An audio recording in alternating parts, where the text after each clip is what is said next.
In this video, I'm going to share a beginner-friendly guide to getting the absolute most out of your Outin Nano. Now, it's interesting because when you first get one of these things, it can be a little bit daunting. And when I first tried this, I had the same experience that James Hoffmann did in that it didn't actually give me any coffee. And this is all just to do with that dialing in process. You have to get this right for it to give you a good extraction. The Outin Nano is kind of taking the coffee community quite by storm. This device really offers an unmatched experience at this price point, and it was actually the fact that it can use coffee pods that was one of the reasons I was first drawn to this, because I thought it would make an excellent camping coffee setup. As it happens, I was pretty underwhelmed with the taste of coffee pod coffee, so I followed the upgrade path to get the most out of the Outin Nano, and in this video I'm going to share that process to help you get the most out of your Outin Nano as well. So this is the gift box version of the Outin Nano, and it comes with these two additional accessories. One is the Basket Plus and the other is this stand. And these two accessories really transform this product, so it makes it a fantastic choice as an all-in-one gift. The whole setup, even in a countertop environment, just looks amazing because it's cordless. It looks so neat and tidy. Outin sent me my first Outin Nano for free and I can keep it. And they've also sent me this gift box so that I can show that in this video. And I'm quite happy to recommend this as the ultimate gift for anyone who likes coffee because it has the Basket Plus in it, and that just means you've got everything you need to really get the most out of this. I do get commission if you want to use my discount code when you buy one of these, but I only ever recommend products that I personally use day to day. Now, this is a device that my wife and I use every day and have done since we've got it for at least 2 brews per day, and we've been nothing but impressed with this. But this is a video I wanted to make anyway based on the comments from my last Outin Nano video.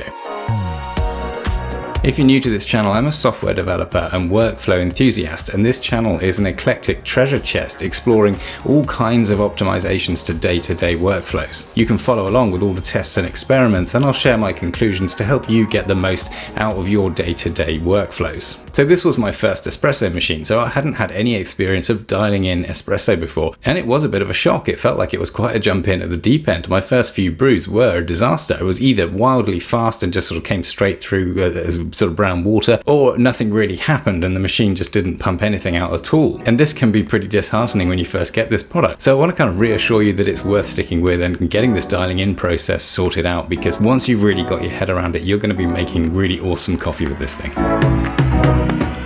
So espresso is all about getting the extraction right, and what that means is the time it takes for a certain amount of water to go through your bed of coffee in the basket.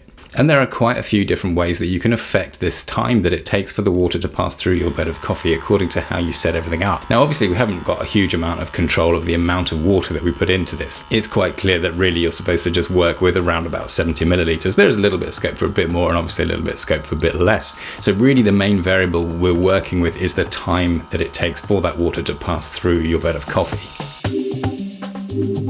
So to make this work with ground coffee, obviously we need a grinder to freshly grind our coffee. You can't really buy espresso grind coffee off the shelf like you can for cafetiere grinds. Espresso grinds are much finer. So we do need to be thinking in terms of grinding our own coffee. And the reality of that is that you get way better flavor than with the pre-ground stuff as well. And we need some coffee scales so that we can accurately measure our doses, and coffee scales have timers built in as well. So we can really measure the time it takes for this extraction to take place so that we know what we're actually doing.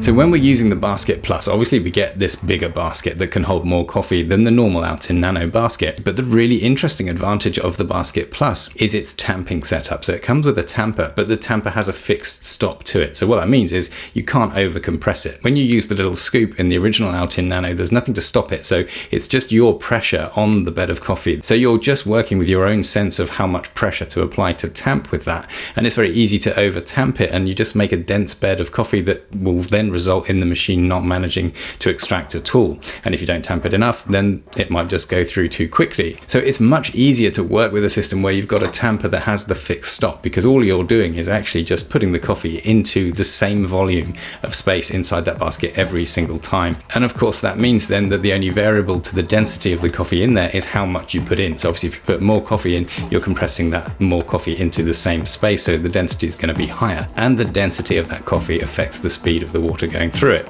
So this is a really interesting advantage of using the Basket Plus. But of course, the main variable that affects the speed the water can go through the bed is the fineness of the grind. So if you grind it really fine, it's going to slow the water right down. And of course, the grind will let the water go through faster. So the first thing we do is we're going to weigh our dose of coffee into the grinder. So we just weigh the beans that go into the grinder. And then we know we've got this point of reference. So if we want to increase or decrease, we know where we're coming from. So this basket is supposed to be able to accommodate 16 to 18 grams. So if you're using this for the first time, it makes sense to kind of pick a number somewhere in the middle and work with something like 17. My personal setup now is that I use 18 grams. And of course, all of this is going to depend on the kind of coffee you're putting in it. You might feel that it's too strong and you might want to put a little bit less coffee in, which of course means the density is going to be lower. So you might then need to adjust that grind size to make it all work. So it's this constant process of balancing these variables and setting everything up. And this will change as you go from one bag of coffee to another. So again, for a first time user, you'll probably want to set your grinder somewhere in the middle of the range that it says to use for espresso. And that way you can tune it either finer or coarser depending on what happens on that first brew. Once you've got your ground coffee, you can scoop it straight into the basket using the basket plus's nice little funnel that sits on the top. And then you can use the tamper to squish it down. But before you tamp it, you do want to just mix that coffee up with the little stirrer that you get. And that just makes sure it's all evenly distributed. And one thing I did find was that you shouldn't try and tamp the coffee down before you've put it all in, because all that does is make the coffee at the bottom of the bed way denser than that at the top. And you'll have flow issues again. So I like to just put all the coffee in and then evenly distribute it with a little stirrer. And you can kind of see all of those grains just evenly nestling in. And then when you tamp it down, you kind of create that even pressure because you're working from the top, the pressure just goes through and you can kind of get a sense that it's quite evenly distributed in terms of density as a result of doing it that way. And you can spin the tamper on the top just to make sure it's flat and detaches from the tamper when you lift it off.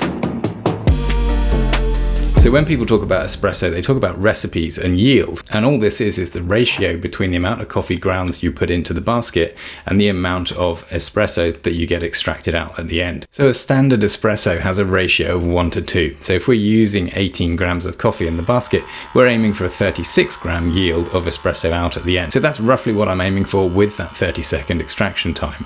And you can achieve that with about 70 milliliters of water in the Outin. So if we're aiming for this 1 to 2 ratio within 30 seconds, but the time it takes to extract is either under or over that 30 seconds when you first test this out, you know you need to adjust the grind size primarily, but you can also affect this by adjusting the amount of coffee you put in the basket as well, because that will change the density. So if your first brew doesn't extract nice and smoothly within that 30 seconds, you can adjust the fineness of your grind one way or the other. So if it's faster than 30 seconds, you want to make your grind finer. If it's slower than 30 seconds or it doesn't happen at all, you want to make your grind coarser. So you just adjust the clicks in your grinder to do that. And as we mentioned, you can actually adjust the amount of coffee you put in as well to change the density, which will also have an impact on extraction time. And again, will have an impact on flavor as well. So hopefully I've kind of summarized my journey from a beginner first-time espresso user to where I am now, which is where I feel pretty confident in what I'm doing with this machine and kind of really understanding the power of it. So obviously I'm not a coffee expert, and you should definitely continue your own journey on learning about espresso and really getting the most out of these amazing machines. I think it is an absolute game changer of a device. There's nothing else like it on the market. So I'm very excited to be able to share my experience with you. I'll link to a video up here that YouTube thinks you'll like next, and I'll see you there.